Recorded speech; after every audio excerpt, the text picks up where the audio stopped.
Welcome everyone. Another episode of Real Ball Talk here. Sunday night after the late game, Liverpool. I know there's another one afterwards, Spurs against Wolves. So we'll do a quick 1 hour and then get to cracking on that game. We got a couple of guests as always, my guys. Let me add them in. First, we got my guy Pono. What you saying, my bro? I'm good, my bro. Merry Christmas. Good day yesterday for the boys. I'm happy to be here. Let's dissect a couple of the games that we've had this weekend. Yeah. Nice one. And Jalil, adding you in, bro. What are you saying? Always good, bro. You know me, Mr. Positive in the building. You know, I'm still happy after yesterday. I can't stop smiling. You know, so yeah. Hey, listen. I think what you said. There were a few things that you said yesterday that definitely caught people's attention. Especially that Martinelli Ronaldo comparison. Definitely. Yeah. I had quite a few people message me privately to say that was a bit mad still, but yeah, let me clear that up. You know, I was just obviously as an Arsenal fan, I'm gassed that we've got a beautiful talent. Me comparing, I'm not saying he's gonna be as good as Ronaldo, or he's not gonna get the numbers. It was just me being happy for a player, and I think he's the next best thing for Arsenal, not for the world. I did say, you know, I think Greenwood at the moment is a better player than him, you know. But that's just my opinion at the moment. But you know, Martinelli, he's a good player, man. I was just bigging him up. You know, when I'm excited and when I'm hyped, you know, I might go a bit over the board. But everyone knows I didn't mean it. If you know me as a person, you know that I'm a joker. You know what I mean, when it comes to stuff like that. But yeah, I just hope people didn't, you know, take that too serious, man. I'm just joking. I'm having a bit of fun. Yeah, but even then, it's all good, man. We're in hey, I'm sure we all have our own opinions that to most people might sound crazy. You know, we all have one or two. It's just a matter of whether they come out or not. You know what I mean? So it's all good. But anyway, let's crack on through the key games. I don't know about you guys, but I feel like we have to start with the Liverpool one, just because of the nature of it. Big Sam back in the building. Man, that guy, man, he finds a way. He finds a way. Big Sam. Liverpool 1, West Brom 1. Liverpool remain undefeated at Anfield, but obviously no one expected them to drop points at home. It looked like the banker of the weekend, especially once Mane scored early on. I'm thinking 3-4-0, comfortable, and Liverpool let the game drift. And West Brom, Ajayi got the goal, and they sealed the point. So, AP Apollo, let me come to you, man. What did you make of the game? What did you make of it? Yeah, well, firstly, again, let me echo what you said. I did not see that result coming, especially when Mane scored so early. I thought that this was going to be another whitewash, 3-0 half time. But it didn't turn out that way. It ended up being a textbook Big Sam team performance where literally, I think his first game, they ended up getting like 3-0. But I think he's had some time with them now on the training ground and just to get them, they look like a Big Sam team already. They're just resolute at the back. It wasn't really a great game to watch. It was more one team trying to probe, another team just literally 11 men behind the ball. Liverpool, it's like their go-to tactic is get it wide, whether that's Robertson, Trent, or even Henderson. Get it wide, cross it in. That seems to be the go-to in football now, which, anyway, that's something else for another time. But, get it wide, cross it in. That's what they were trying to do. But with Big Sam teams, they normally have, like, big, strong centre-backs anyway, so that tactic's never going to work against a Big Sam team. But, literally, one chance, one goal. That was West Brom. It was literally a smash and grab for that 1 point. Credit to them, because I have my own views on how football should be played, but if you're doing something and it works for you, then who am I to criticize you? You know, fair play to West Brom. Liverpool, I'm not sure they'll be kicking themselves to drop in 2 points here, because they're still 3 points clear of the second place. I think it's Everton at the moment. I don't think Liverpool fans will be sweating about this. So that's my summary of the game. Yeah, no, that's a good summary. I agree, man. I was watching that game, and it just felt like there was a point where Liverpool were just going wide and then just saying to Trent and Robertson, just whip it in, see what happens.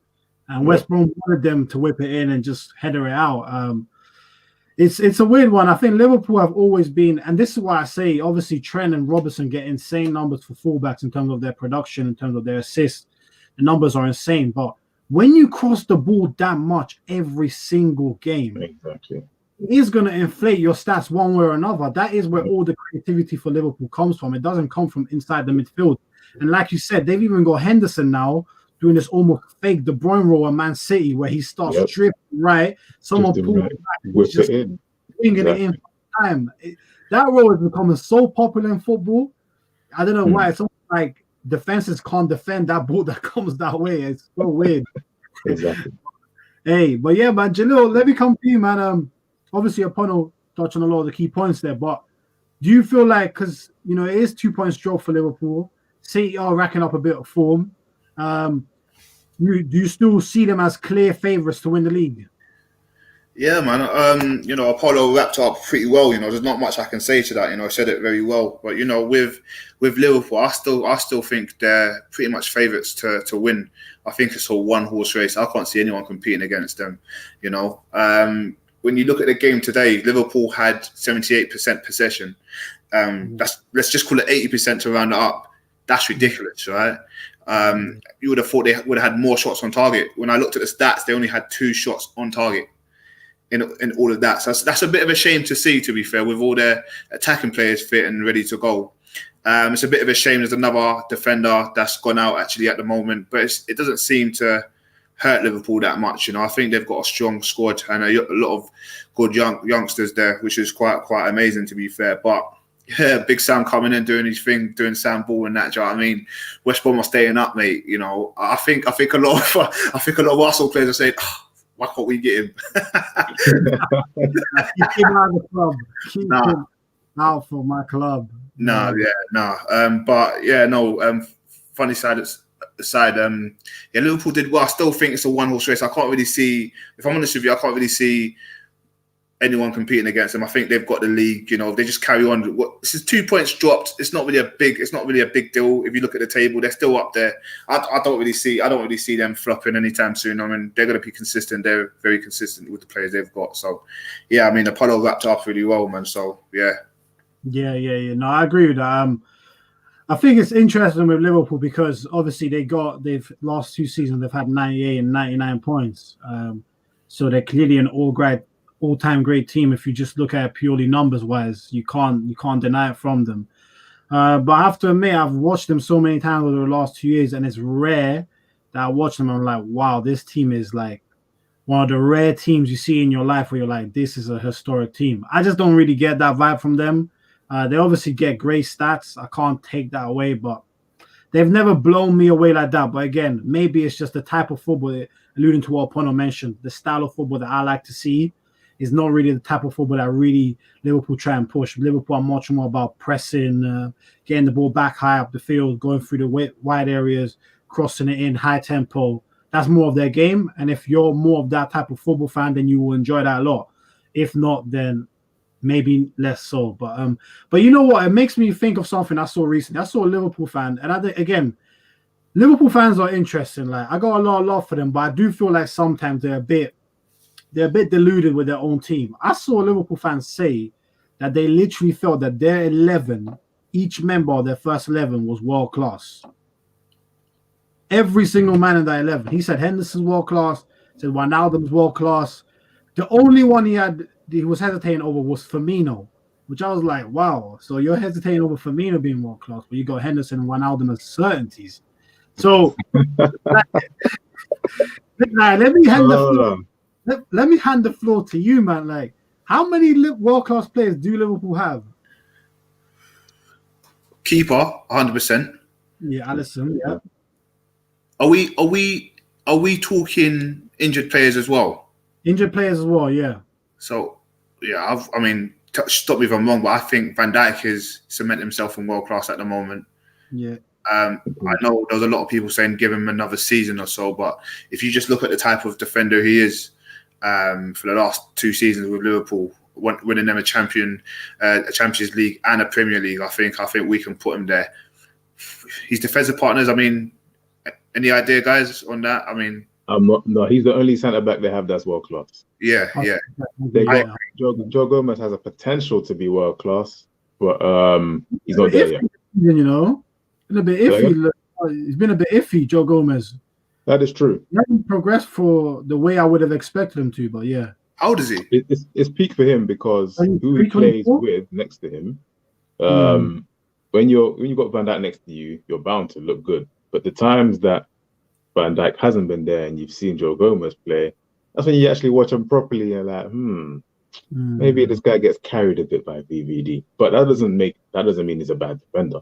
It just means he definitely gets made to look. That's what, like with any centre back, to be fair. Depending on who your centre back partner is, you can either look really good or really, really shaky. But I think Joe Gomez could get to world class potential. I think. Yeah. What about Robertson? I think we all agree on Robertson. Yep. Robertson and Trent. Yeah. Robertson, Trent. 100%. For me, the only world class midfielder is Thiago. I would put Fabinho as well. And Fabinho, yeah.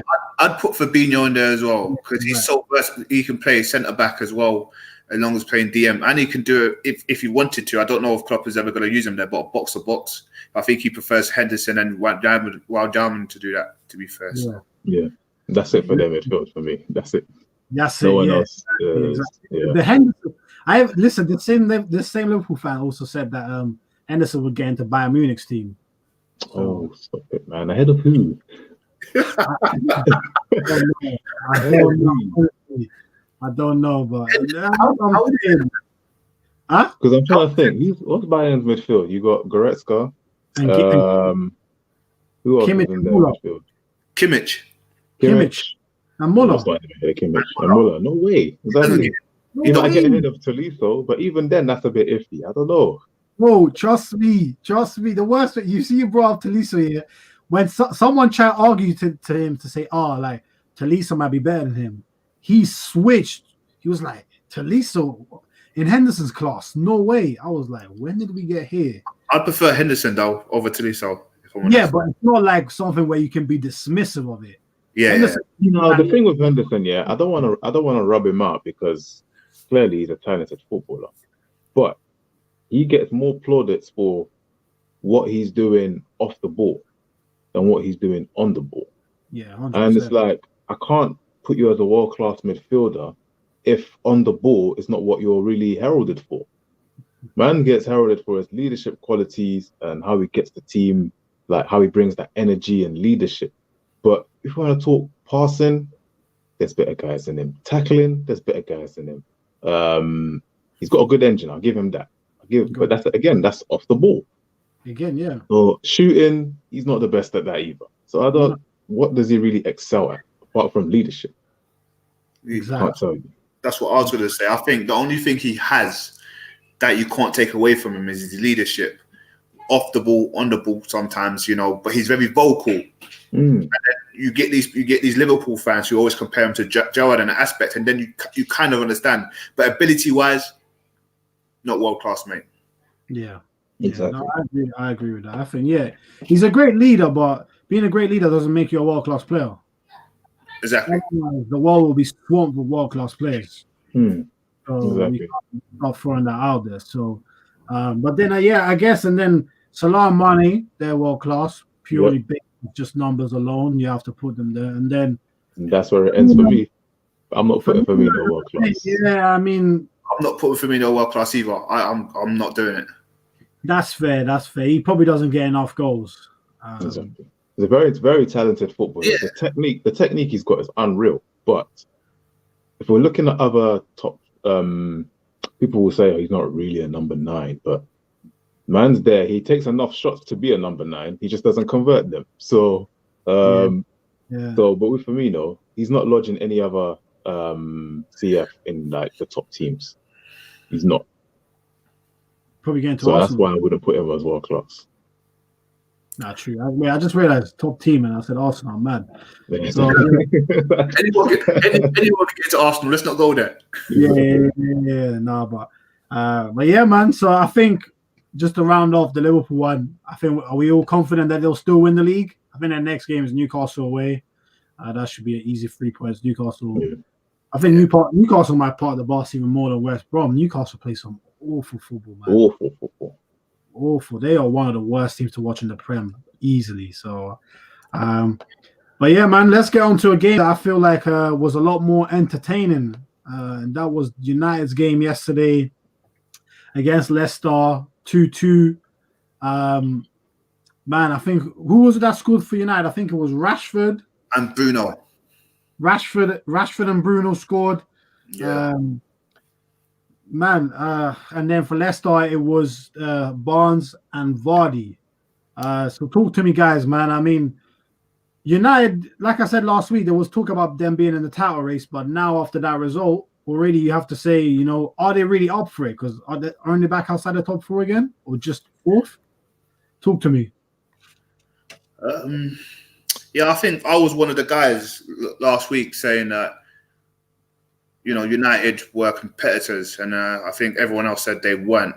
And I totally understood why they said it, especially after the game yesterday, to be fair. Yeah. At the moment, they're fourth, sitting with 27 points at the moment. Yeah, which ain't that bad when you look at it. I mean, they can still 100%. They'll still be in that beautiful top four battle that we all love to be in. You know, in the third quarter of the season, the fourth quarter of the season. But yeah, I mean, just looking at, do you know what? I was saying to Apollo just before we started. You know, United's got a good team, but they haven't got a good manager, and I feel like the players save Oli because he don't know what the hell he's doing. He puts out a team, you know, they'll go 1-0 down. He'll make the subs, bring on, you know, Pogba, Cavani off the bench, and they'll do the business, get them the goals, and make him look good. And you can always see him laughing at the end of the game.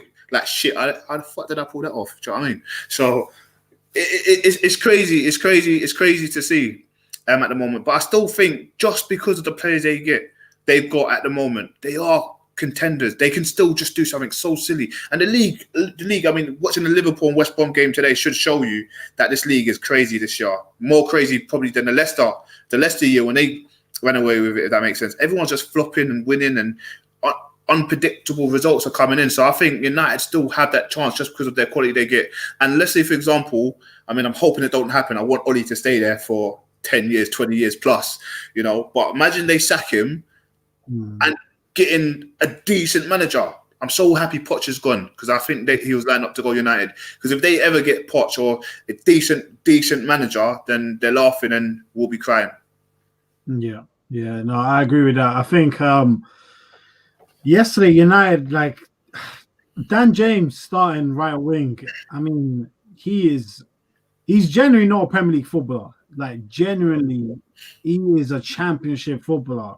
And he would not. I'm not even saying he'd kill in the Championship. Like he's like mid-table Championship. So he's one of them guys, yeah, that he made it because he's literally faster than everyone else. That's it. It's one of those guys. Whatever, all the youth teams, he was literally quicker than everyone. Academy quicker than everyone. Come to the pros, he's still quicker than most. Yes, but the tech is just missing. The tech is missing.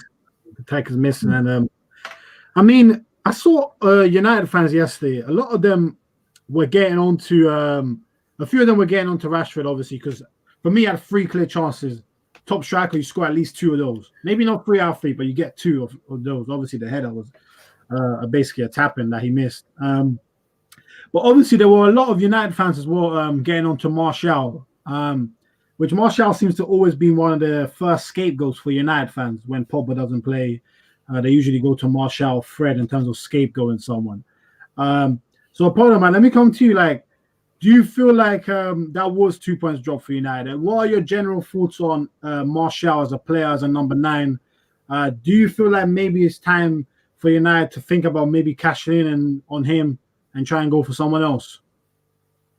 I'll be honest and say I didn't actually watch the 90. I watched highlights of the game. And from what I saw, it seemed like United had a lot of chances to bury the game, and Leicester, off a mistake from Bruno, loose ball, Harvey Barnes banged it 1-1, and then it looked like it was Vardy, 1 chance, 1 goal. That's what it looked like. So it's tough to say it's 2 points dropped because Leicester is a tough.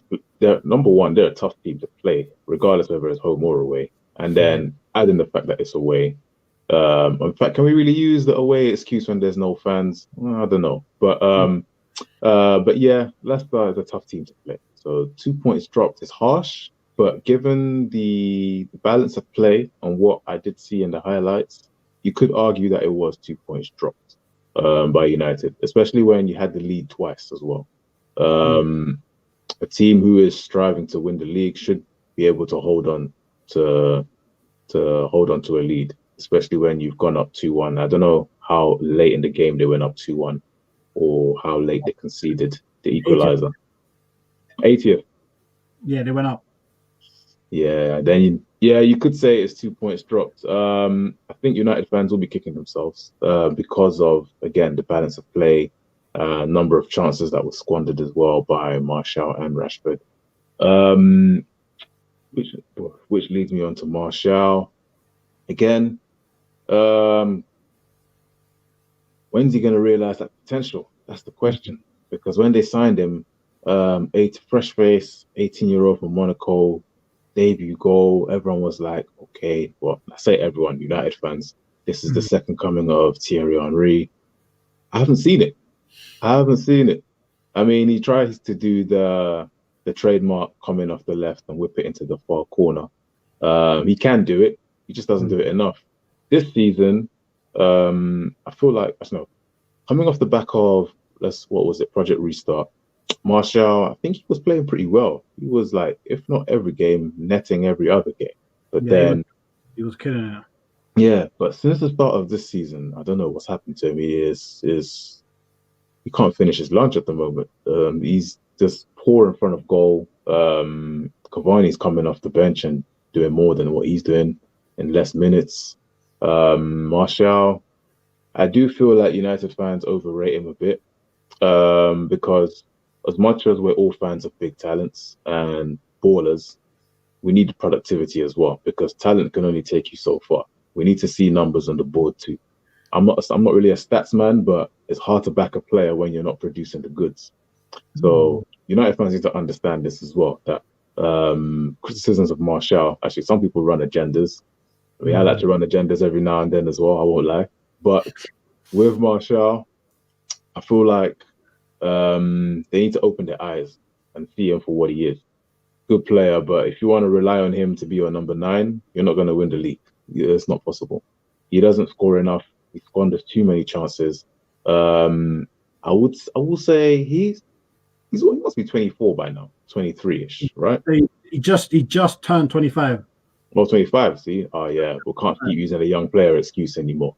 Yeah. So yeah, that Lingard syndrome is hitting him now, where he's been around for a while, and you can't keep saying it's a young player with potential. 22.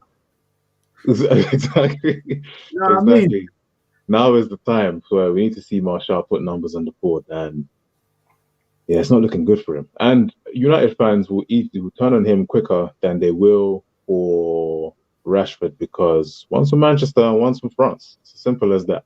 Yeah. They're always going to back their own quicker than they'll back let's call him a foreigner. So that's just the way it is, unfortunately. I don't like that because you should criticize a player based on the merits of their game, not whether they were bought or if they're an academy product. But that's tribalism for you, man. They're going to back Rashford a lot longer than they'll back Martial, and that's just the way it is, unfortunately. Even Rashford himself, because right now he's the people's champ, so he's above, well, not above criticism, but it will take a bit longer for people to criticize. He's almost exactly. But some of the chances he squanders, I think Oli needs to do some more work with him on the training. Oli was a good finisher when he was a player, so he should be helping him. Because I think with Rashford, although his goal was finessed into the bottom corner, most of his finishes, he just tries to 99 power it into the net. And that kind of takes away the placing of his finishing. If he's just trying to, as long as it's on target, he's probably backing himself that if I put enough power behind this and it's on target, there's a good chance it's going to be a goal. Which, for the top strikers, They don't rely on power finishes all the time. They can pick their spot, and whether they put power in it or just place it in there, their confidence is going to go in the net. With Rashford, it's just, power driver every time. It's like, come on, bro. That's not the only way to score. No, 100. I think with Rashford, as you guys will know, there's probably two types of finishes. There's an instinctive finisher, and there's one that you trust under pressure to take their time. Rashford is instinctive. 100%. That one with finesse, it was Bruno just slide tackle with it, first time, boom, into the bottom corner. The header and the one he had second half where he had to run through, he had to decide with the second one how he was going to finish. Am I going to slot it into the corner? He could even have tried to outside the boot with his right foot. Sometimes you see that. But the power, even if you're going to do that, you got to put it into the corner. He literally just here to say, you know what, let me smack this through the keeper. And that doesn't work. Like, keepers will stand up and they will take the hit. So Rashford has to improve that side of his game if he ever wants to become. He's another one. Some people have mentioned whether he's bordering on world class, and for me, he's nowhere near that yet because he just too inconsistent. For me, like you said, I'm not stats man. So if you're on the eye test, which Rashford can be, because sometimes he's hot and cold, and you don't get the numbers, there's no way in hell I'm considering you world class. Exactly. You know what I mean? You have to have. And my problem with Martial is that I love Martial in terms of ability and talent, but my problem now with Martial is that sometimes you can be too much of a confidence player. I can't see you go one game, you miss two chances, and your head is all the way down. Like all your 5 games before that you played well don't matter anymore.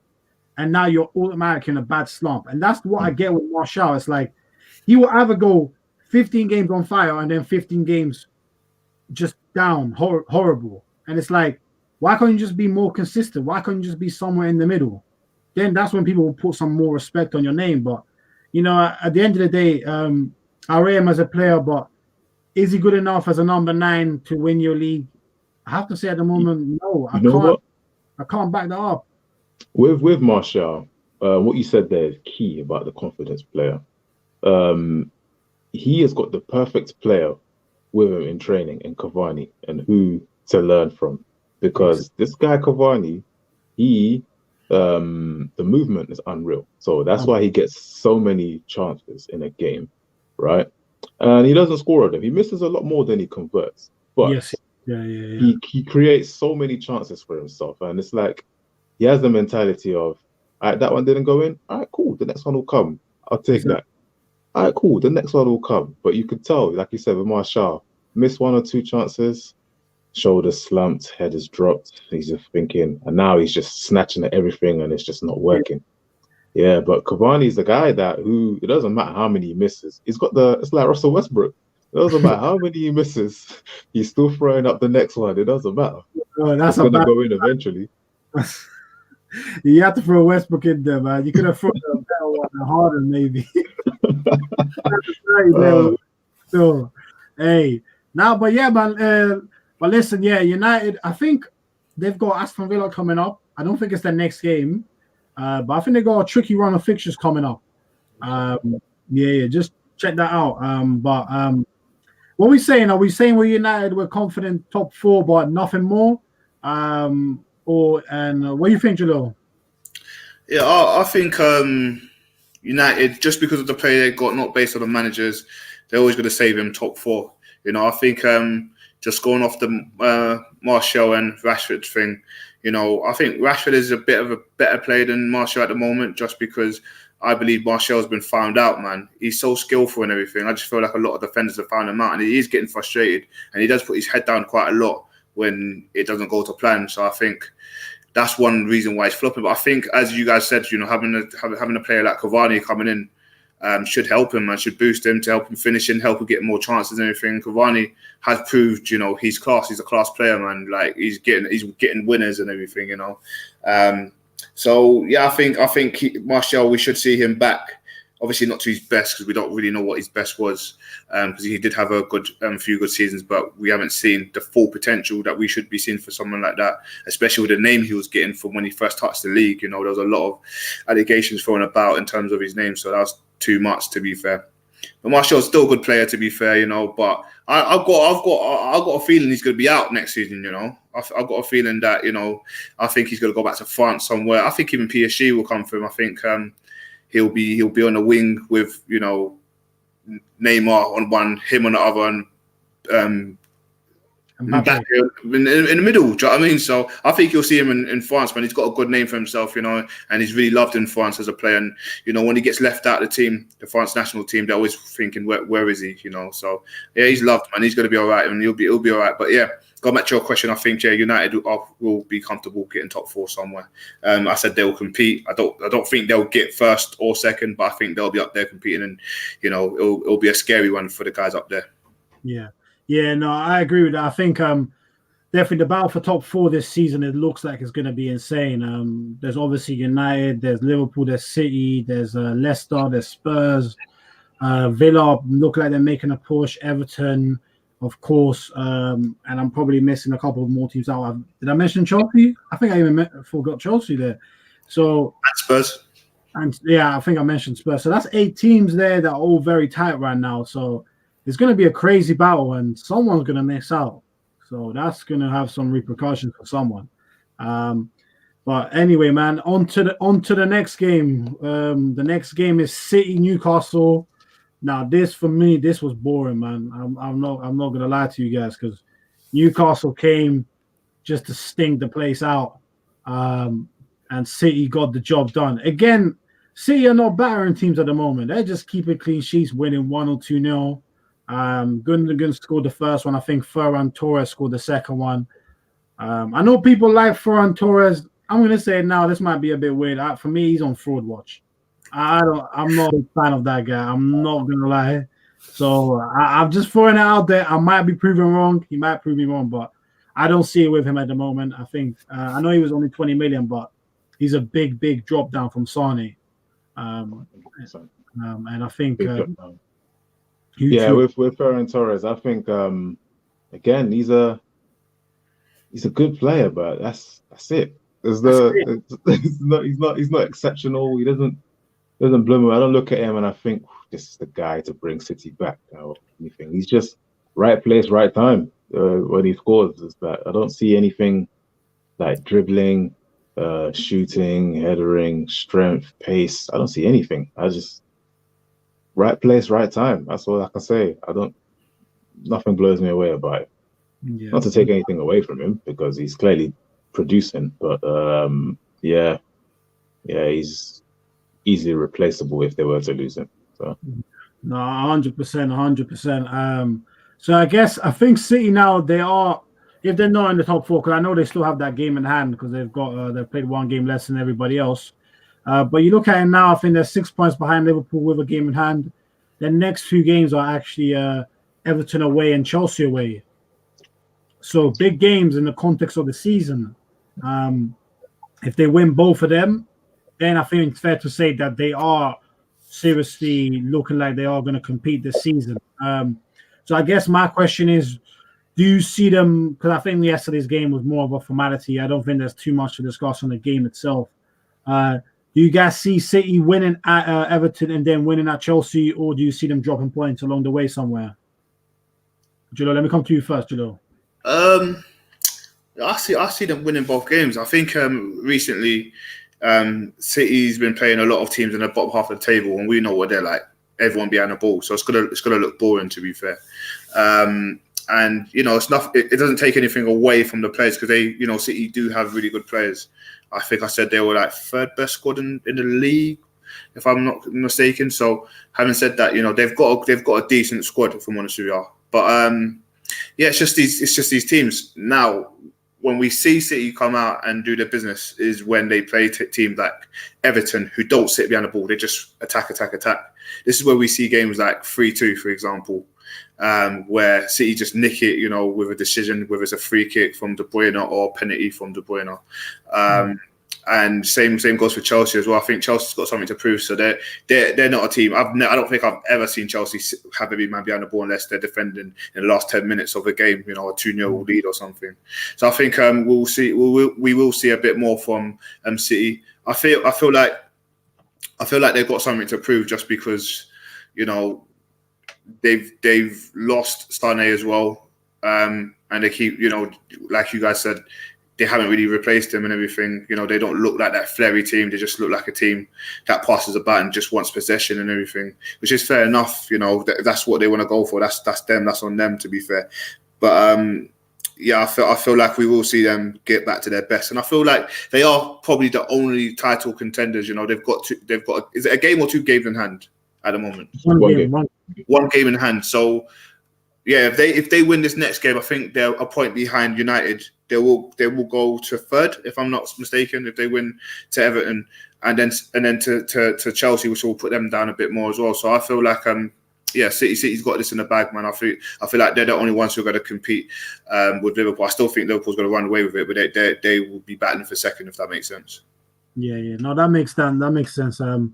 Yeah, a lot of good points there. Obviously, as I was saying yesterday, in terms of formalities, for anyone that is tuning in, or will tune in, make sure to hit the like and subscribe button if you're enjoying it. And obviously, feel free, if you are live, to ask any questions while we're on here. Probably got another half hour to go. But yeah, man, AP, let me come to you on that. Jalil had a lot of good points there. But I guess there have been some questions about Guardiola this season. I have seen a lot of people starting to come out saying Pep's a fraud. He always needs money. Where are you on that, on Pep? Like I'm one of his biggest fans. I'm not gonna lie to you. I think the fraud thing is very, very harsh. Where are you with that? It's unbelievable that people want to put him on fraud watch. It's unreal because, granted, he is always managing the best teams. But at the time when he first took over at Barcelona weren't the best team. They weren't. Speak it, bro. Speak it. Exactly. Please. They weren't the best team at that time. And then when I think his first couple of games were a bit shaky. But then things just started to click, and then the rest is history. We don't need to speak too much about that Barcelona team because we know what they did. Yeah. And then after Barcelona, then it's a bit when he went to Bayern Munich.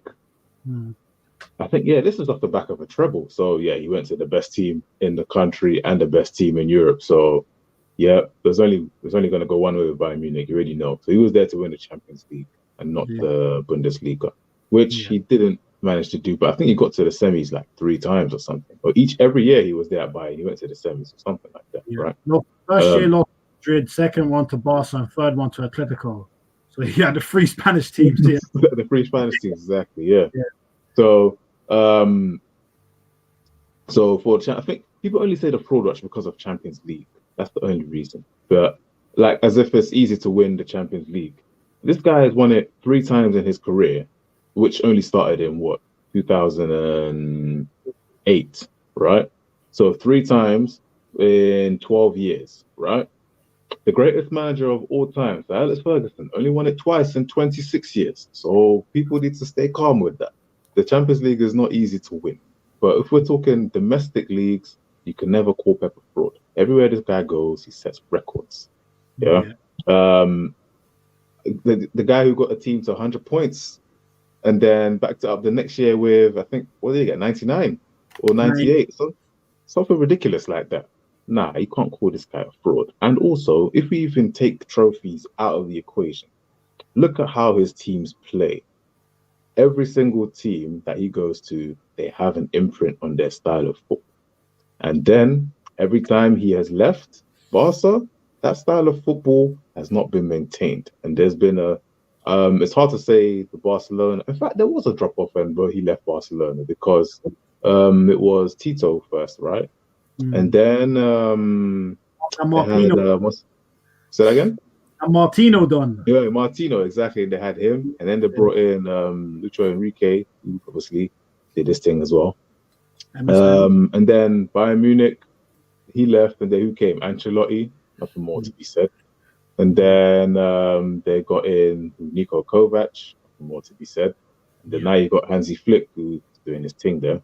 So you can see that his impact on the team. And even when he left Bayern Munich, the players were like, basically bring back Guardiola because they weren't happy with what was going on with Ancelotti. And now with Man City, let's dissect all of his years at Man City, right?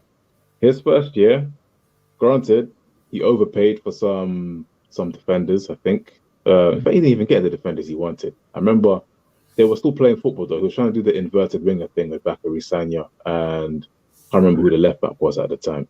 So he's trying to do Clichy. I'll see. Well, that tells you everything then. So that first year, he was just trying to figure out, see where like how this team is and what he needs to improve on. Managed to, I think, got them back into the top 2 or top 4 or something like that. Or third. Where did they finish? Third.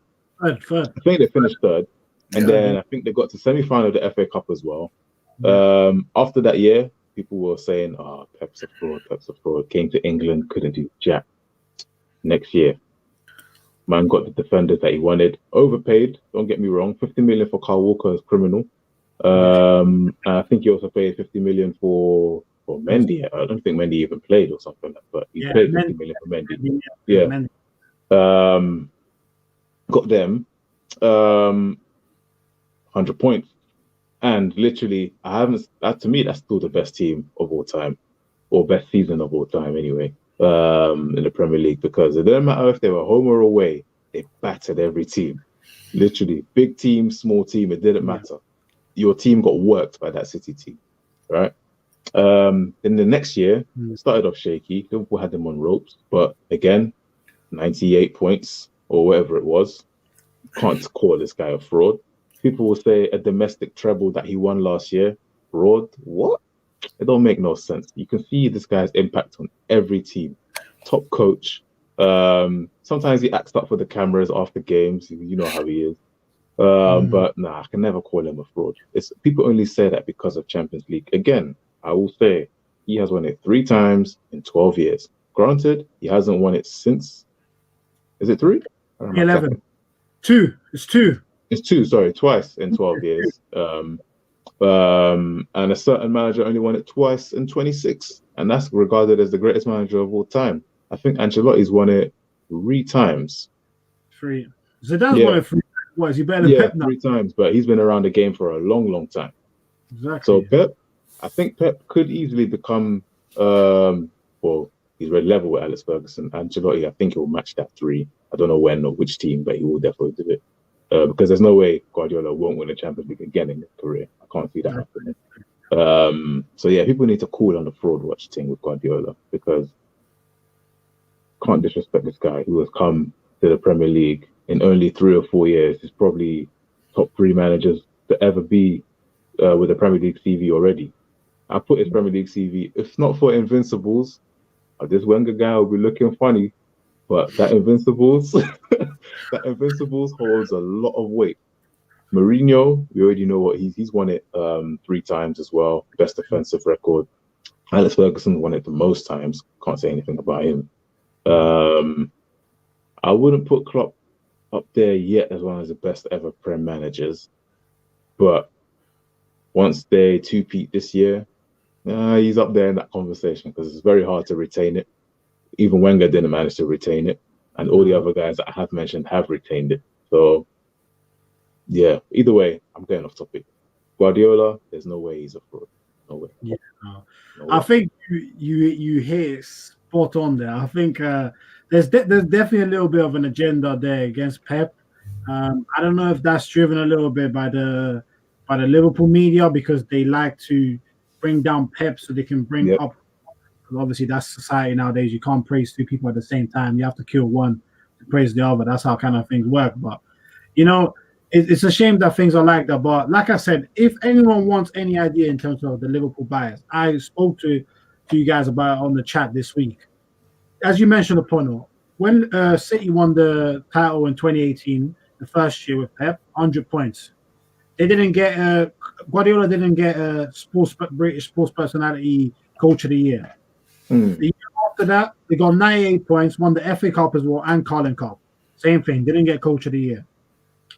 This year, we saw that Klopp won it after winning just a single Premier League. No other domestic trophy, no Champions League. He won it. The last time a coach, apart from Ranieri in 2016, which is obviously the miracle of miracles with Leicester, the last time a coach in the Premier League had won that award was 2001. The year Liverpool won probably the most fraudulent treble in history. The UEFA the Europa League, UEFA Cup, whatever you want to call it, Carling Cup and FA Cup. But that coach, I think Houllier, won Coach of the Year. So you can't tell me there's not some kind of Liverpool bias in the media. That's why Henderson won Football's Writer Player of the Year. That's why he almost won the PFA's one. Yep. That's why he came second to BBC Sports Personality. I thought the Liverpool thing was a team award, but somehow now it seems like Henderson was a one-man band. Kind of like when Harry Kane got given an MBE after the World Cup in 2018 when he wasn't even England's best player. Exactly. Ridiculous. He got an MBE like he did it by himself. Pack 5 was 6 goals in the group stages, and then when it came to knockouts, man, we're missing. There is a clear Liverpool bias in the media, but 100%. Everybody else sees it. The Liverpool fans will deny it's there, but it's so obvious there is. And I put it down to the simple fact that all of the guys in the media right now, the people who control the media, they grew up around in the 70s and 80s when Liverpool were the top dogs. So chances are most of them probably are Liverpool fans because that's the team as a child you're growing up and you're seeing them winning all the time. So that's what I would think that when it comes to today, that's why Liverpool basically don't get any bad press. Apart from when they tried to be Furlough FC back in the summer. They didn't really, that's the only time they caught some heat. But yeah, man, Liverpool get praised for everything. And yeah, I mean, there's probably more deeper reasons, but I think the big one is that a lot of them grew up at a time when they probably supported Liverpool. Give it time, I reckon in the next couple years when all the journals and controlling the media are around our age, right? Because they would have grown up seeing United being the dominant force. So that's when we might start seeing United getting all of this stuff. Yeah. Exactly. And then maybe fast forward a bit more years. There was a time, I wouldn't say Chelsea were dominant, but they had a good run in the mid-2000s. But it's going to become a lot more balanced. That's what I think anyway. Because right now it's just way too Liverpool heavy. But I think it will become way too much. Yeah. Way too much. No, I agree with that, man. No, I think that was good. I think we all agree that City remain Liverpool's biggest challenges. But these next 2 games against Everton and Chelsea will say a lot. But yeah, man, I think just to kind of finish up last topic, man, I think, Pono, you didn't really get a chance yesterday to touch on the Arsenal game. I feel like it's fair to give you a say. But just before you start, I think one of the reasons why I wanted to talk about this is not only because obviously we have a right to be happy as Arsenal fans about the victory, but just because I thought it was the right, in terms of the image that you see there on the screen, Xhaka and Laka. I want to focus on Xhaka because his interview yesterday, his post on Instagram, I've got to say, when I saw it, I was fuming beyond belief. If there's something that you want to capture the mentality of Arsenal Football Club, you got to look at what Xhaka did last night. He basically tried to not scapegoat, he tried to go against the fans, people in the media, in the press, by saying a lot of people were speaking after his red card against Burnley. Now, people are speaking for a reason. People are speaking because he's been poor for 4 years and he cost 35 million. People are speaking because he was captain. He was probably the worst captain we've ever had, not only in terms of performances, but also for telling the fans to fuck off. Throwing his armband away, going down the tunnel, taking his top off, never apologizing to the fans for it. So there's a reason why people get on his back. But I've seen it with Xhaka before that he's never been accountable for his mistake. He's never come out and held his arms up and said, you know what, sorry, I'll come back again next time. And yeah, we don't want someone who does that all the time because, but at least show some level of self-consciousness, self-awareness. But he doesn't have that. And to me, the fact that he can come out with a statement like that and say, I'm more than happy with the victory, forgetting that we are still in 14th place, to me, says everything about this shocking mentality at the club. And it's a shame to put a downer on such a good result, but I'm also thankful to Xhaka because it's good to have a reminder of the weak-minded players that we have and the weak-minded players that need to be get rid of out of this club. So Jalil, man, what are your thoughts on that on that whole Xhaka thing? Yeah, no, man. You know, through the 4 years Xhaka's been at the club, I've actually been defending him quite a lot, to be fair. Even that time where, you know, he was getting booed and he walked off the pitch and he was doing that, you know, pretty much saying, fuck off, you know, just leave me alone, get off my back. I even, you know, tried to defend him with that, to be fair. I do think it's a bit bad that he hasn't apologised, though. And I read something on Sky Sports, actually, where he said, what did he say? He said, let my football do the talking, or let my goal do the talking, or something. Or, yeah, that was his Instagram post. Actions speak louder than words. Yeah, that was his post. And I thought, the arrogance on this guy.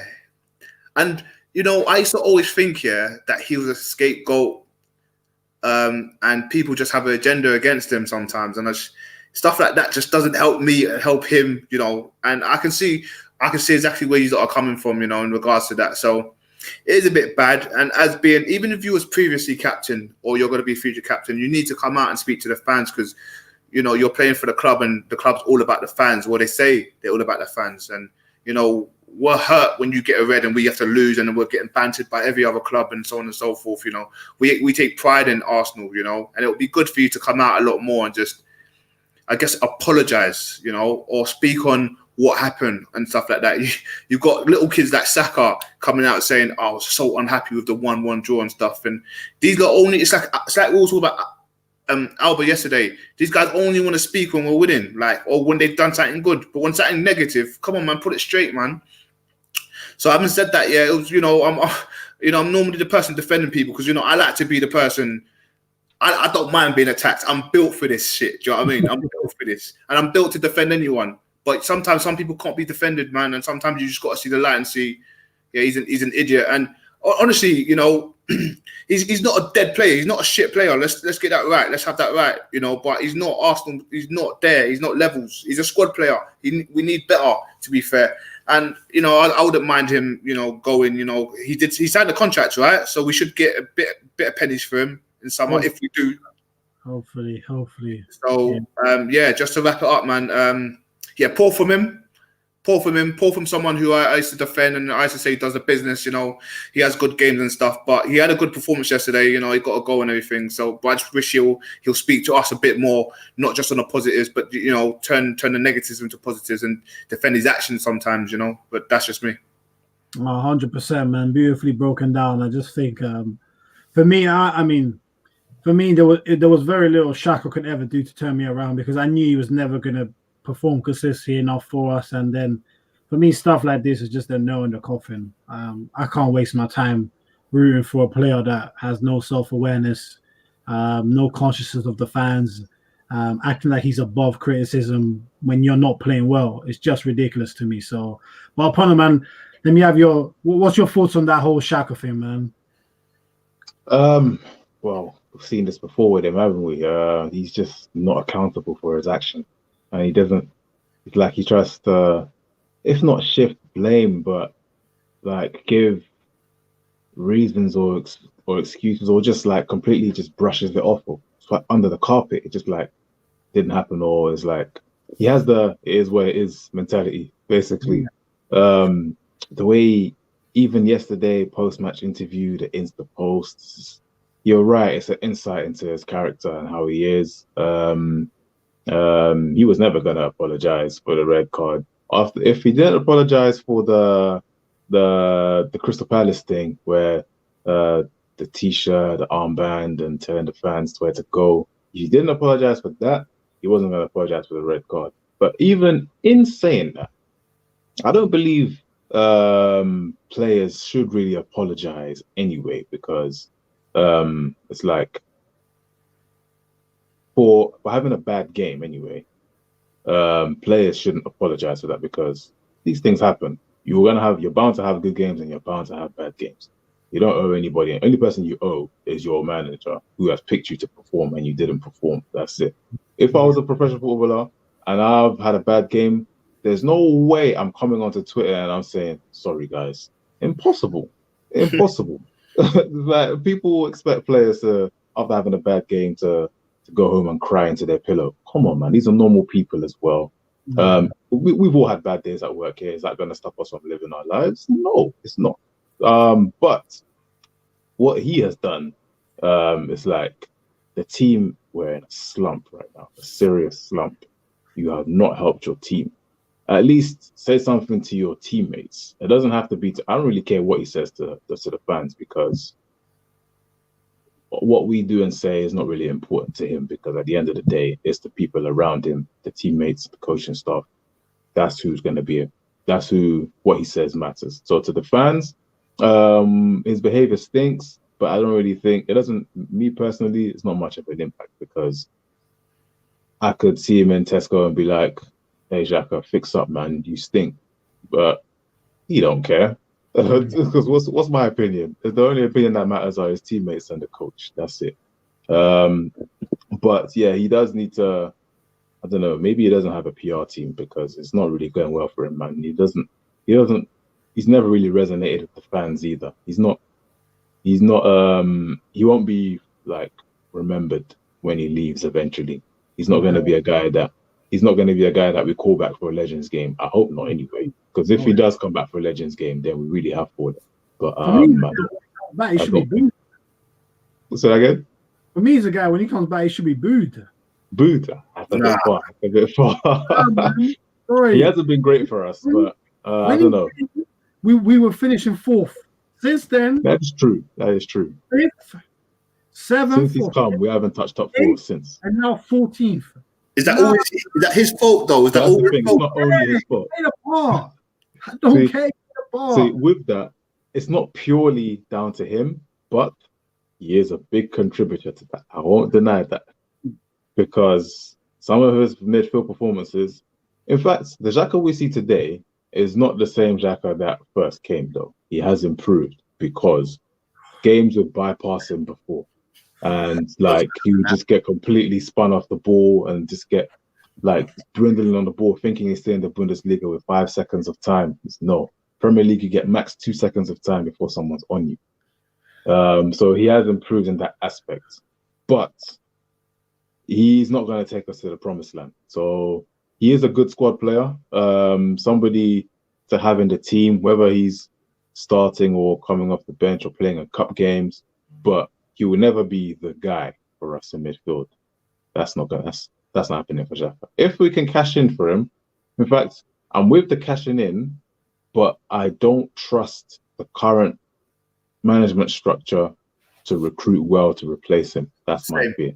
Same. That's my fear. So if we're signing guys like Willian, boy, watch. I don't know who's out of contract next summer, but might end up with Adam Lallana or something. Who knows, man? Just John would rather have Adam Lallana though. I ain't gonna lie, I probably would. I ain't gonna lie to you, man. I think the Xhaka thing is too deep, man. I understand the thing about you don't have to apologize. You're totally right about that. But if you're gonna come out and say something, like if he said yesterday on his Instagram, if he said, "Good win, boys, on to the next game," yeah, that would be so much better than what he said.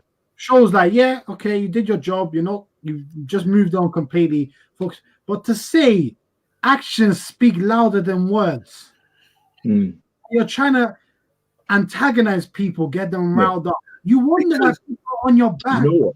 With that though, I think that's more directed at, I would say, possibly Patrice Evra.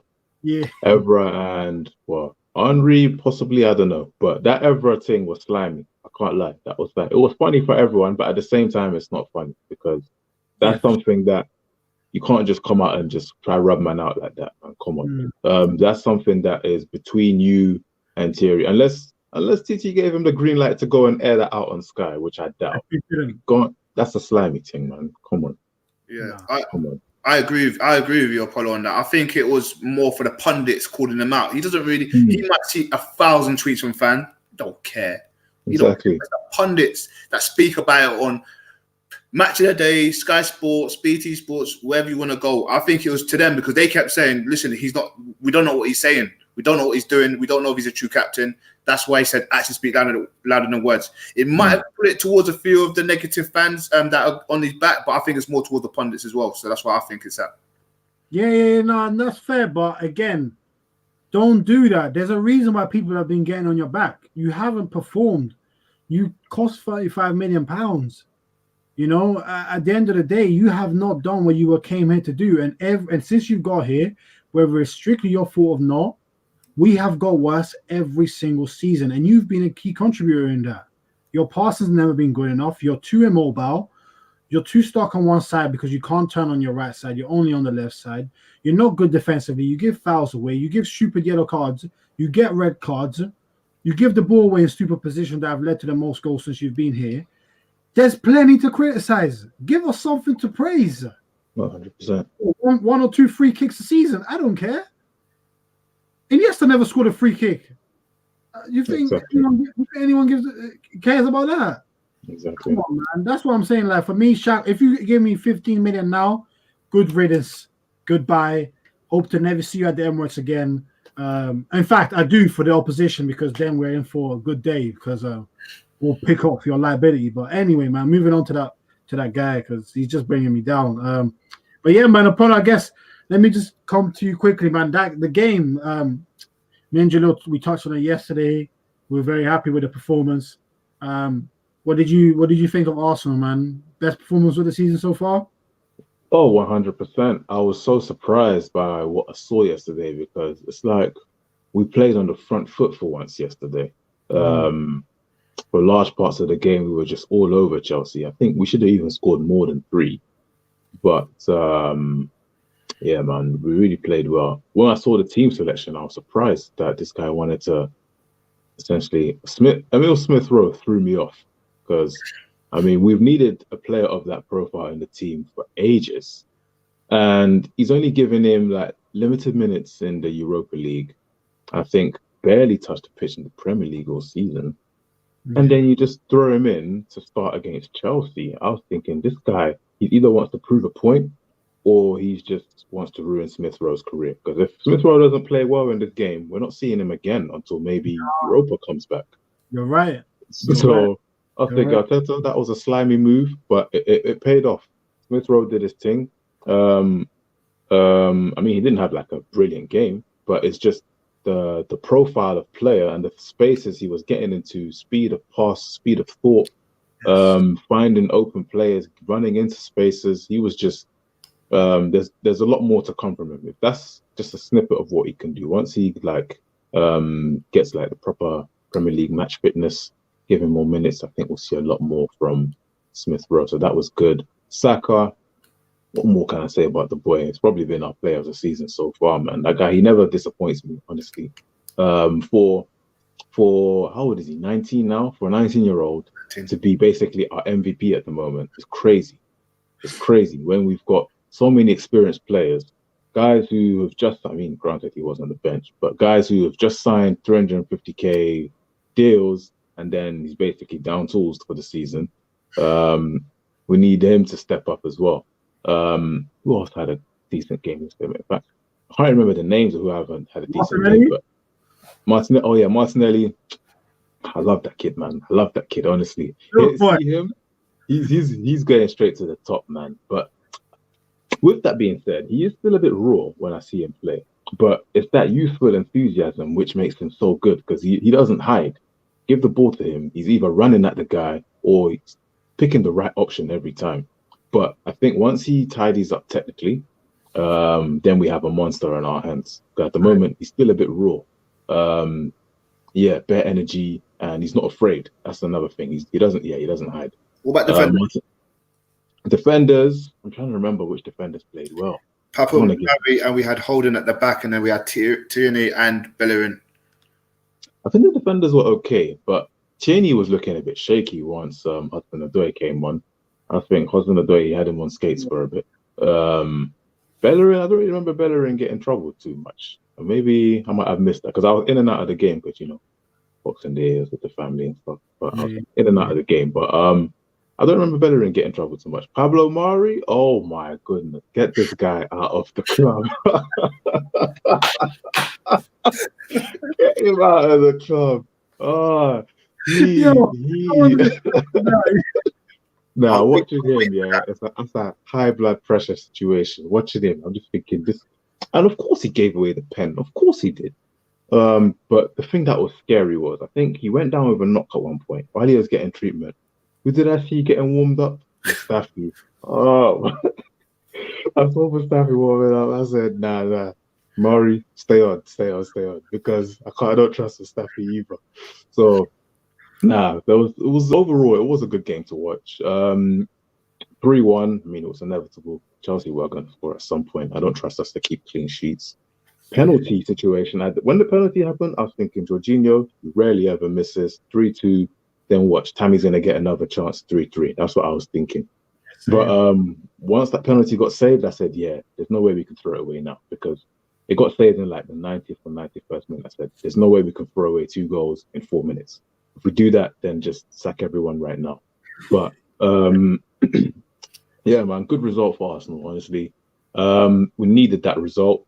But it doesn't change how I feel about Arteta, because some of the decision with throwing Smith Rowe, because it works, just because it worked, I'm not going to necessarily say it was a good decision. And same with Martinelli as well. I'm scared because he's going to overplay him. I'd like to see, what's his name?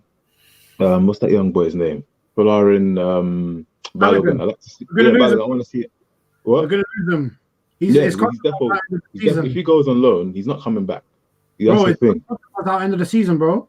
I'll see. Say no more then. Let's see. See, I want to see him get more minutes because I want up. Because this guy clearly doesn't trust youth, but yesterday he banked on youth for some reason. So I think he was trying to prove a point, but it backfired on him, and we ended up winning the game. I wouldn't say it was a comfortable win because the way the game ended, but we ended up winning the game. Our next game, I have no idea who it is. Brighton away. We're definitely going to draw that game then, because Brighton actually play good football. That's one of the teams that when I referenced that they don't have better players than us, but they play better football than us. That's who I'm referencing every time. Brighton, because it doesn't make sense. That's why I'm with Arteta as well. I've been thinking about this recently. When he first came, he lied to all of us. I bought into the lies. I won't deny it. Everything he said when he signed, talking about he's going to change the mentality and he's going to take risks, and if you don't deserve to play, then you won't play, basically. But we've seen people put in stinkers week in, week out. They still play. But he didn't start with Pepe or Willian yesterday. So, again, I'll give him that. But I put asterisk on that. Willian was sick. Willian was sick, exactly. Willian, that's probably the only reason why Smith Rowe played, because Willian wasn't available. But the fact that Willian wasn't available and he still didn't start Pepe tells you everything you need to know. Yeah. What else was I saying? Yeah, so he said that it's going to be a long-term project, right? But all of the team selections that this guy does suggest that we're in win now mode, because he hasn't taken any risks in playing youth, hasn't tried to bring transition period, bring players in and phase players out. You can still see in this guy's team selections that instead of being a long-term project, it seems like he needs to win now. So I can't judge him based on being a long-term project and that it will take time if everything he's doing suggests he needs results now.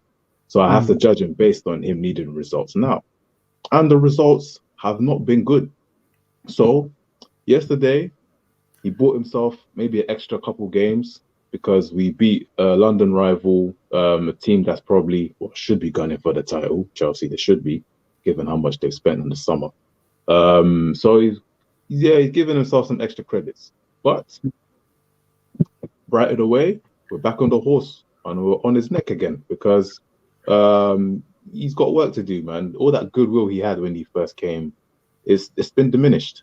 There's nothing left for it. It's been diminished. So, do you not think? Arteta? Do you not think Arteta can do it though? Just because you did mention it a few times in regards to it is not a quick process. I know right now he's a bit under pressure because he needs results now. So everything he's saying means I have to win the next game. But realistically, long term, it is a 3-year plan. He's not planning to win anything this year. which is fair enough. And he did say that openly. He said we are going to win something in 3 years. So the only thing I'd say to that, do you think if we manage to stay with him, do you think he will reach the goals that he set for himself? And obviously, he's not going to tell the fans exactly what's going on, because obviously we hear it, Tottenham's going to hear it, United's going to hear it, everyone's going to plan for every game. But do you think that the plans he has, do you think he can reach the goals? Honestly, do you think? Right now, my answer to that question would be no, because I haven't seen any evidence to suggest otherwise. Because even if we look beyond, if we put the team selections aside, the style of play is not sustainable. Because he's better off going back to 3 at the back, because clearly 4 at the back ain't working for him. So he may as well just go back there, or just start. If we were where we are now, and we were only playing the youth players, not all, you can't have a full 11 of youth, because obviously we'll definitely get relegated, but try to get some blend in for the experience and the future players, right?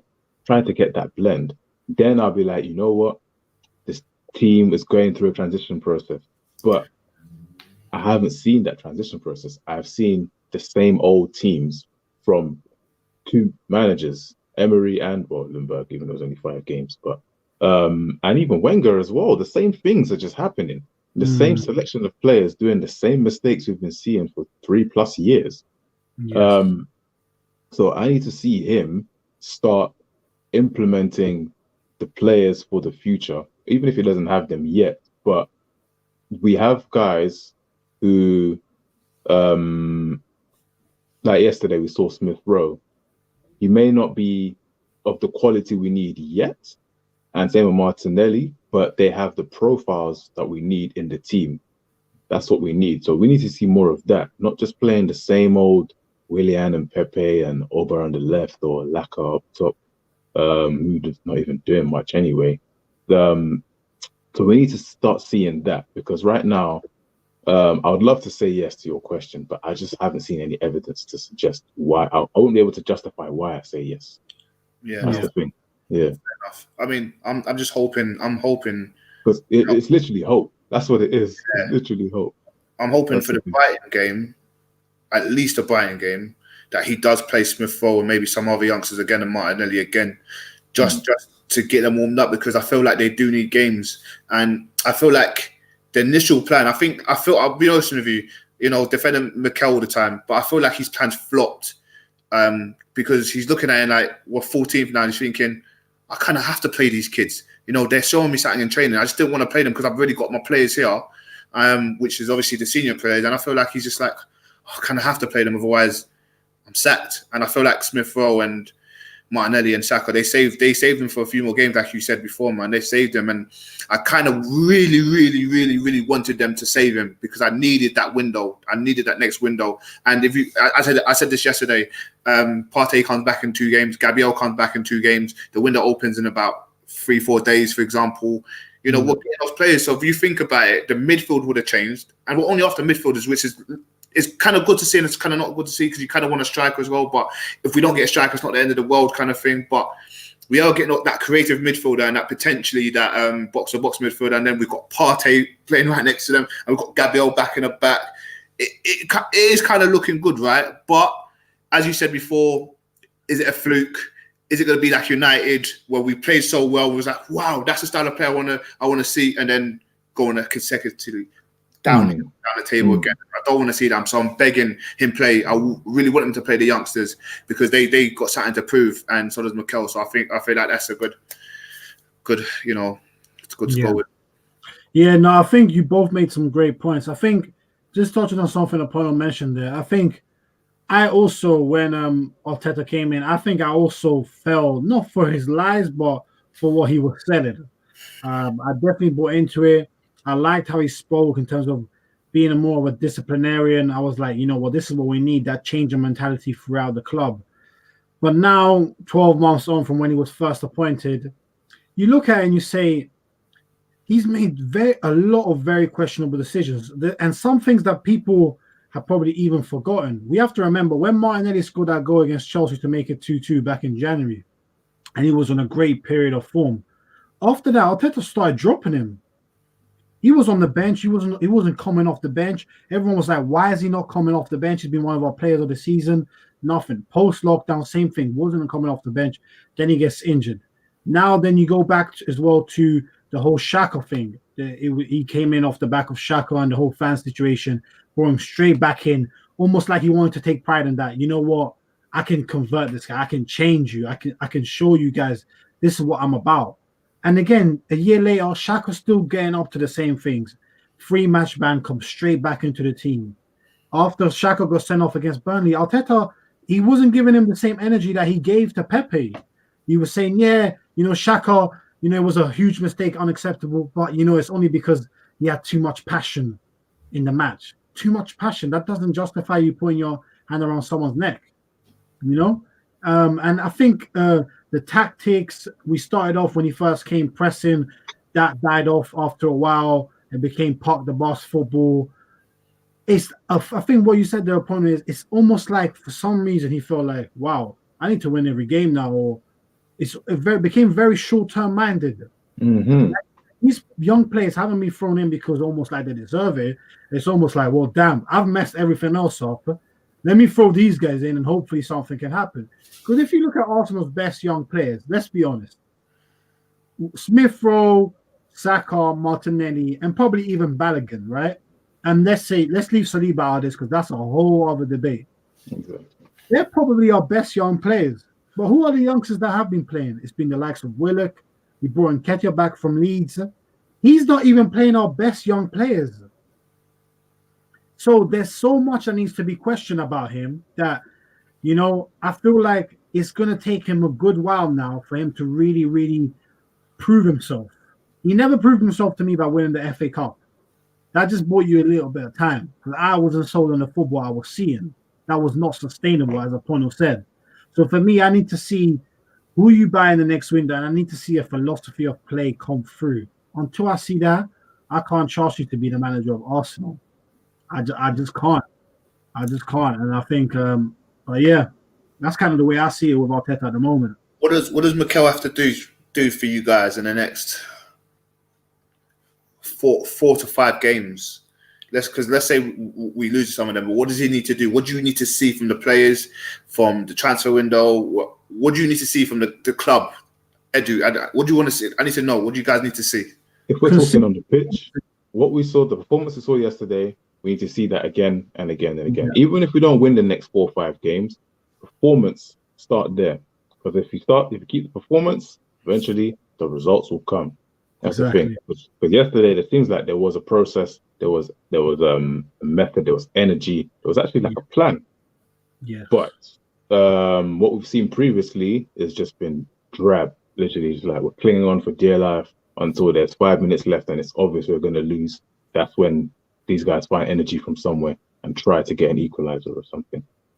So if we see yesterday's performance consistently, then people may get off his back a bit because clearly they're trying to do something. We're trying to find that blend of youth and experience. There's a plan here. There's a process in play. Let's give it time. So I think we need to do that. In terms of off the pitch stuff, January window is always difficult. So it's hard to get players in. If you do, it's going to be a loan. If you're paying for actual permanent transfer, then you're paying premium because you're getting someone from mid-season and the other team needs them. So January is always a notoriously difficult window. Again, even if we can sell players, which I highly doubt we'll be able to do, but we just need to see. See now, we've all hyped up. Well, not hyped up, but we've all been crying for Saliba to come into the team. Mind you, he could be the worst centre back at the club. I don't think he is. But what is the point of signing this guy and not even giving him a single minute and not even putting him in the squad? So I'd like to see him, because the Premier League squads get revised again after the Champions League window. So I'd like to see him, transfer window. So I'd like to see him included in the Premier League squad and get minutes, man, because it's ridiculous. This guy was rated higher than Wesley Fofana. And Fofana's out here doing bits at Leicester. Rated higher than Gabriel. and Gabriel has been getting minutes calmly for us. I'm not buying. Maybe there's some sort of financial reasons why Saliba hasn't been. I'm clutching at straws here, but maybe there's financial reasons. Maybe appearance, fees linked to appearances or something. Yeah. Because otherwise, it's just a personal thing, and he's left him out. He's been linked to a lot of loans, unbelievably, a lot of loans right now, and that only tells me that either the fees, like you said, he's just not good enough.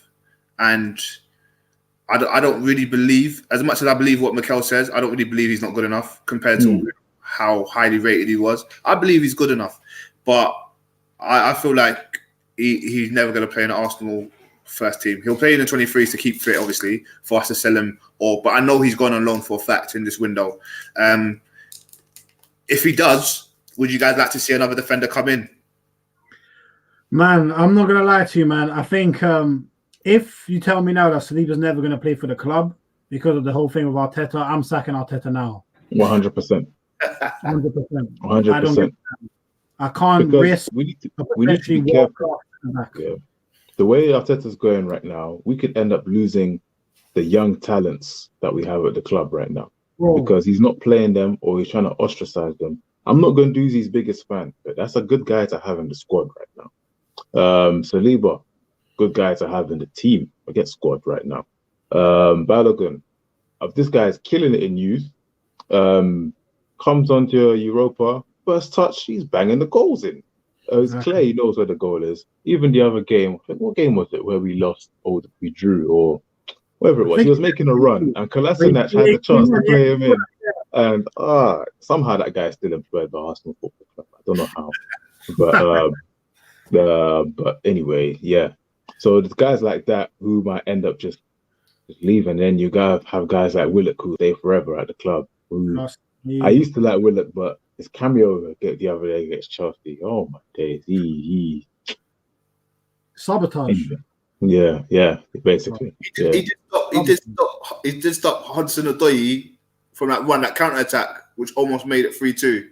Yeah, then got the ball back. That's true. He did. Yeah, then gave him straight back. It was quick. He. That's true. Yeah, he put on the burners. I can't lie. He did. He did.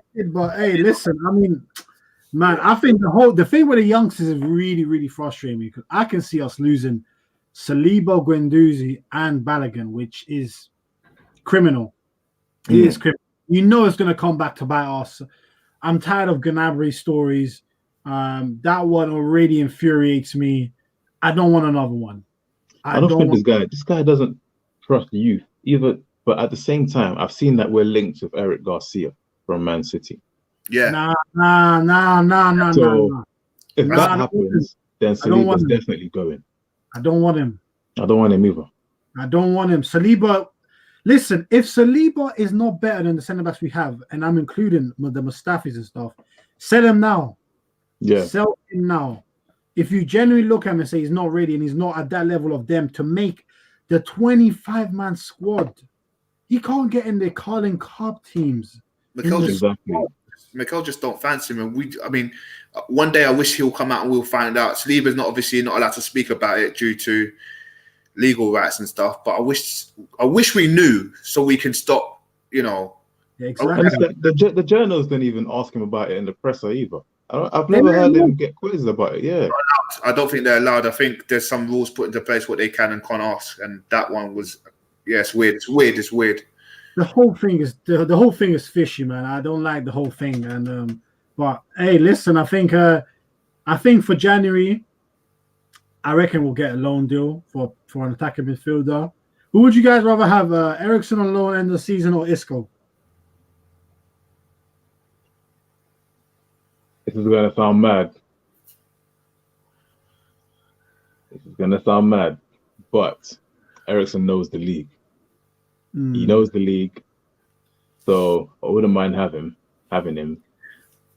And again, different leagues, but I do believe he's probably more productive than Isco. Isco is one of those guys where he's a baller, but he looks good while doing nothing. One of those guys. Yeah. At least with Eriksen, he doesn't get like many goals and assists, but again, he knows the league. We can't.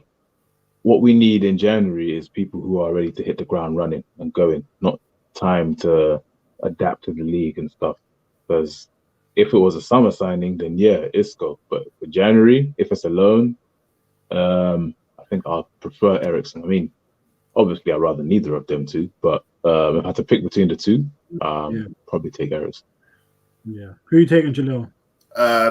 Yeah, I'm gonna have to agree with that. Only because if I just hate this, but why are we always linked to players who get dropped by their managers? Isco hasn't been playing. Why are we always linked to these people? We always get like, once everyone's run out of steam, we're always linked to them, and just because they're cheap and the managers want to get rid of them, we're always linked to them. But yeah, I agree with what Apollo said. I mean, I'm gonna 100% say Eriksen. He knows the league.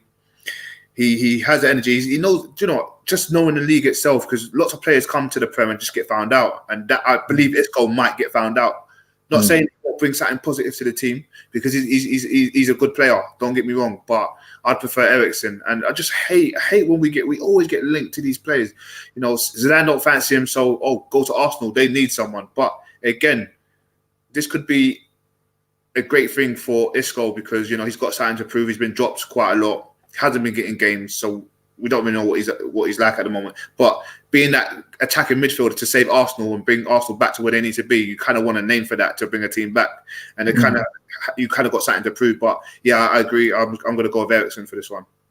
Yeah. No, I think Eriksen is a bit more of a productive player. He's obviously got set pieces, corners, free kicks. He can take them more. He is productive. He's very good at crossing the ball as well. I think Isco's probably a bigger talent, but like you said, upon Isco's one of those guys that sometimes you can get fooled into thinking he had a good game because he did a 360 to someone in the middle of the pitch and passed to the side, and people think, right, he's had a sick half, but like Ceballos. Like Ceballos. Like Ceballos. 100%. Obviously, he's clear of Ceballos, but still, there's a reason Isco hasn't been playing for Madrid. It's not like this is a great Madrid team, and he hasn't been sniffing minutes off the bench. So, obviously, both players probably walk into our 11. It's probably a silent indictment of where we are. But if I had to choose, I would probably pick Eriksen as well, just for the productivity. Isco would come, and if after one or two games he's like, nah, I don't fancy this, he'll just be like, forget it, I'll go somewhere else in the summer. Meanwhile, Eriksen will probably come with a point to prove, and the fact he's coming and he played for Spurs before just adds a little bit more, where he knows Arsenal fans will be on his back already. He knows he's going to have to perform, so it will come with that motivation. Especially because I do feel like he's been unfairly treated at Inter, but Conte's a weird manager. When he doesn't like you, he just drops you. He's that type of ruthless manager. That he's Conte's a bit of a sociopath, man. There's nothing wrong with that guy. Yeah. And I think a risk with Isco as well. I reckon, but he's been there the whole way when they got the 4 Champions Leagues. He's probably going to come in with like, I don't even need to be here, man. Why are you not trying to stress me for? Why that attitude? And he'd be like, yeah, I'll do what I can on the pitch, but it don't matter to me, man. I've done what I need to do. So I think Isco will probably come with that mentality as well. There's a danger with that. Yeah. Nah, you're right. But listen, it'll be interesting to see who we get. At the end of the day, it's a big window for Arsenal. Let's see if the Kroenkes decide to do something based on the position we're in. But before we get there, we've got Brighton away, and then we've got West Brom away. And after seeing what West Brom did today, they are set up as the perfect banana skins for Arteta. And if he doesn't win both, and dare I say, if he loses one and draws one, or somehow loses both, then I don't see how he makes it through that. That's just it's almost inexcusable at that point. But that's it, man. Listen, good show today, lads. We got through a lot again. We're making this very regular now, so it's all good. We've got a few more things coming up this week. We got Joel Nuble, the Aldershot Town striker, coming up this week, and we also got Turkish London. For all the users that may know him from Arsenal Fan TV, he's got his own thing now, doing very well. He's going to be coming on. We'll be discussing with him more about Arsenal. But guys, Apono, Jalil, much love to you, man, as always, and have a blessed Sunday evening, guys. You too, man. Peace out. Good chat, boys. Take care. Take care, bro. Take care. Take care.